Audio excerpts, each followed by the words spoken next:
Hi, I'm Tobias and welcome to On the Table.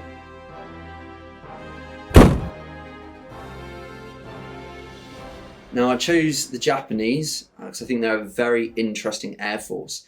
They didn't have sort of like one or just a few set patterns depending upon theatres.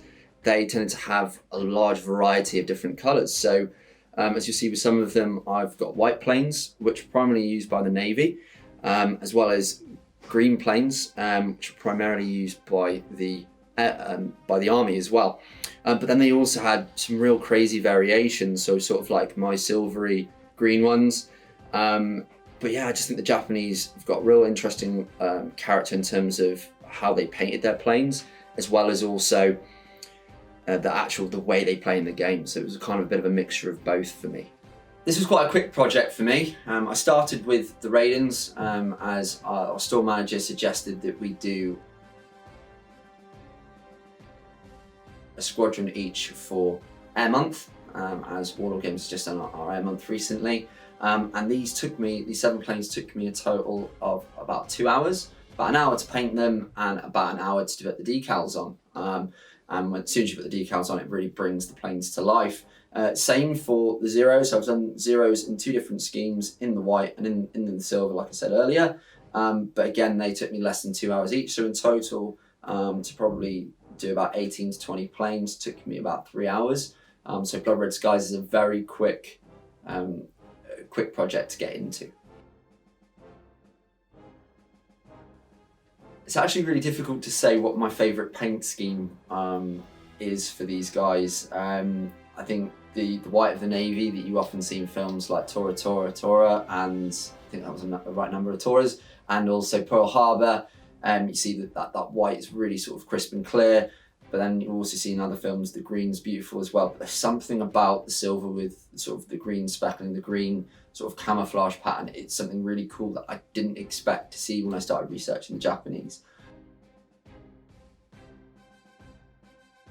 The Japanese have a really interesting style on the tabletop for Blood Red Skies. Their planes, especially the Zeros, tend to be quite vulnerable, so their ability to almost absorb and accept a boom shit is quite high, but they also have access to things like deep pockets, which allows them to almost nullify a boom ship, as well as also being extremely agile. So the new Midway kit gives you rules for the A6M20, and that's slightly different from what we've currently got for that plane. So there's a special rule called no stalling, which I won't give you all the details, but essentially allows you to get a tighter turn quicker, which means you can stay on somebody's tail a lot better, than what you could previously.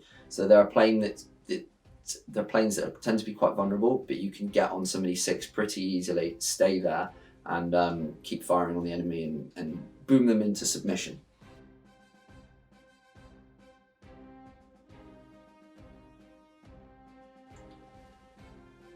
So it's actually a really exciting time for me to get into Japanese Air Force Blood Red Skies, as we've got the new Midway set coming out, as well as all the other Japanese planes that are coming out alongside it. So that's what I'm going to plan to do with this project. So I'll be getting the new A6M20s. I think they look fantastic, as well as also getting the new cards for them as well, as I said, make it more interesting on the tabletop, as well as also the Vals, the Kates, and also the Oscars as well, which I'll probably all be doing in the fancy white scheme of the Navy, but who knows, I'll probably go a bit crazy again and do the green and also the silver with green speckles as well. So I think that was really cool. Thank you so much for watching. If you enjoyed this video, please like and subscribe, and we'll see you later.